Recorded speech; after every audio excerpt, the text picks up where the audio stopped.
Number one, something all of you should do at least tomorrow. Maybe, well, actually you will have time today in the afternoon, but maybe you want to go to the pool, so who cares? But tomorrow, every one of you does these things as much as you can. You will see the other steps. Just do it, and maybe you can make some type of pledge. If you don't do it, you're going to give 500 euro to my favorite charity, and all of you who know me, I've said that many times, you know who that favorite charity is. Okay? Not poker strategy.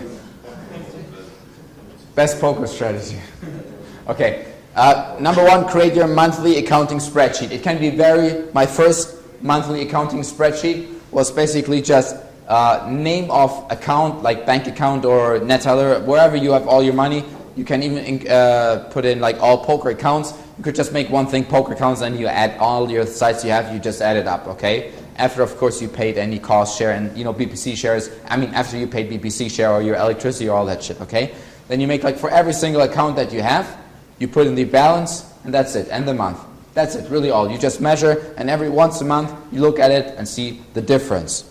Good, that's it. And one part, you can also put it like lessons learned. I mean, what have you learned this month?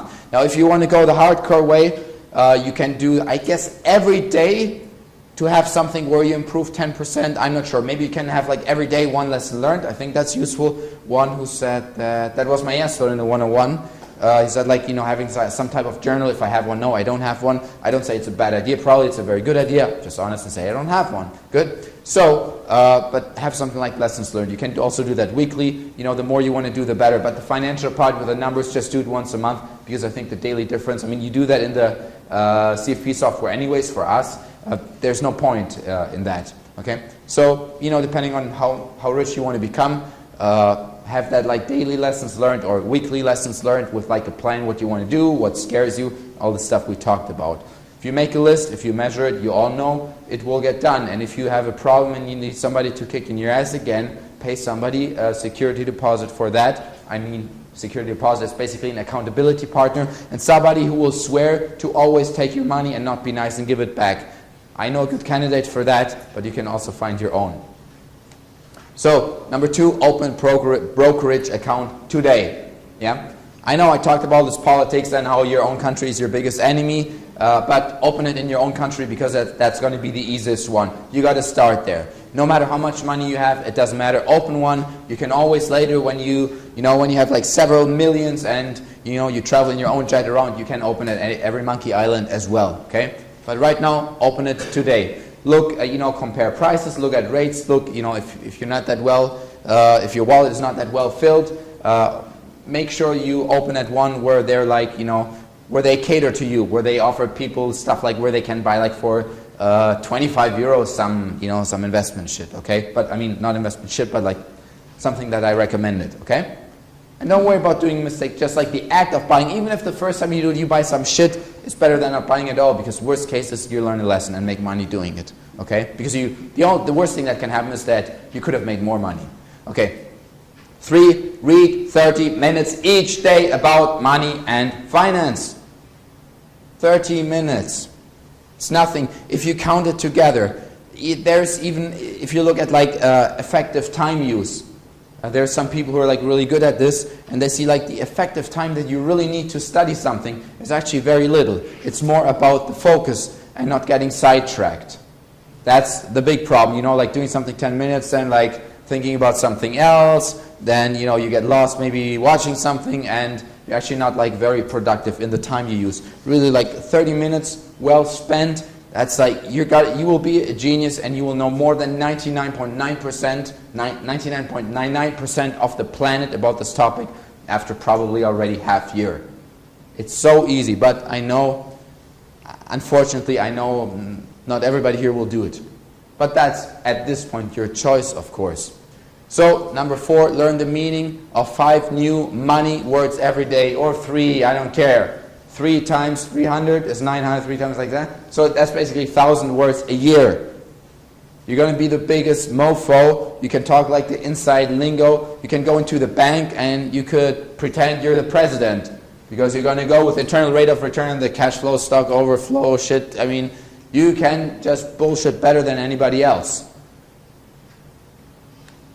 Next, number 5, create your internationalization plan. 15 minutes each day reading. Just read about other countries. Read about, okay, banks in Colombia. Is that a good thing? Or banks in Argentina. You can save that part unless you want to know how not to do things. Just read about it. Figure it out. In your internationalization plan. It's also good for your future vision because let's say you have no money, but maybe you figure out actually the passport that you should be getting, because you have a shit passport right now, the passport you should be getting is in a European Union one, for example. So we're right now in Malta. I heard like Malta and Hungary are like the soft spots, where, let's say it's more easy. In other countries you maybe have to live 5 years, but look into that. You're right now in Malta. How many people here could have opened a bank account in Malta? You didn't do it. You could have come 1 day earlier, 2 days earlier. You don't have that excuse next time. So yeah, create your internationalization plan. 15 minutes each day reading. It's really not that much. Search a little bit around, read, just make it a blog, write down one lesson that you learned. For example, don't trust Argentinian banks, or I don't know, whatever. If that's a lesson of the day, that's good, because if you have like 300 of those lessons each year, you're going to be smart as fuck. Number 6, invest every month, even if it's only a small amount. This is more about a habit. There's some people, I read a book, and the author, back then I thought it's kind of stupid when I read it, and the author says like, even if you have €1 invested, of course it's symbolic. I don't know if it's even theoretically possible to do that, but the idea is not about that €1 being a good investment, because maybe on that €1 you'll pay a lot of rake. The idea is to train your habit. If you do it every month, it will become a habit, and it will become so normal. Okay? Actually, what I had to do, for me, the habit became so normal that I was short on money last month. Believe me, I don't have any income problems.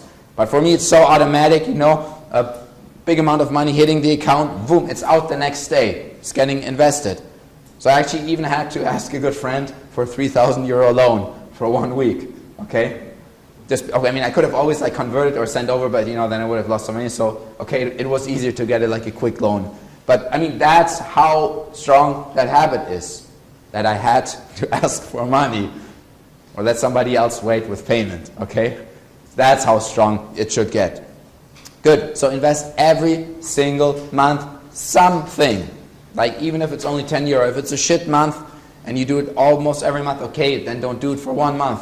But maybe still the symbolic amount is very important, because what's more important and what's the secret of everything is habit and machine.